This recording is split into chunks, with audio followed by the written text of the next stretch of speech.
सांगली जिल्ह्यातील एका राजकीय पक्षाच्या जिल्हाध्यक्षपदावर कार्यरत असणाऱ्या पदाधिकाऱ्याच्या आस्थापनेवर आज केंद्रीय जीएसटीच्या गुप्तचर विभागाने छापेमारी केली आहे। बोगस बिल प्रकरणी ही कारवाई करण्यात आली असून कोट्यवधींची अनियमितता आढळून आल्याचं समजत आहे।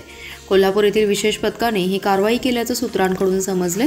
जिल्ह्यातील एका राजकीय पदाधिकाऱ्याचा व्यवसाय आहे, त्याचे शहरातील प्रमुख बाजारपेठेत कार्यालय देखील आहे। व्यवसायातून बोगस बिलातून विक्री केल्याची माहिती केंद्रीय जीएसटी विभागाला मिळाली होती।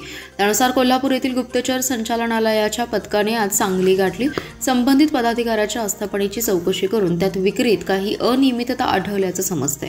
कोट्यवधींचे उलाढाल बोगस बिलाच्या माध्यमातून करण्यात आल्याचा ठपका ठेवण्यात आल्याचं सूत्रांकडून समजते। दरम्यान रात्री उशिरापर्यंत ही कारवाई सुरू होती। संबंधित पदाधिकाऱ्याच्या सांगलीतील आणि मूळ निवासस्थानावरही पथकाने तपासणी केल्याचं समजते। याबाबत कोणतेही अधिकृत वृत्त रात्री उशिरापर्यंत केंद्रीय जीएसटी विभागाकडून देण्यात आले नव्हते। मात्र या छापेमारीची माहिती वाऱ्यासारखी शहरभर पसरली आहे। राजकीय पदाधिकाऱ्यावर पडलेल्या या धाडीमुळे जिल्ह्यात खळबळ उडाली होती।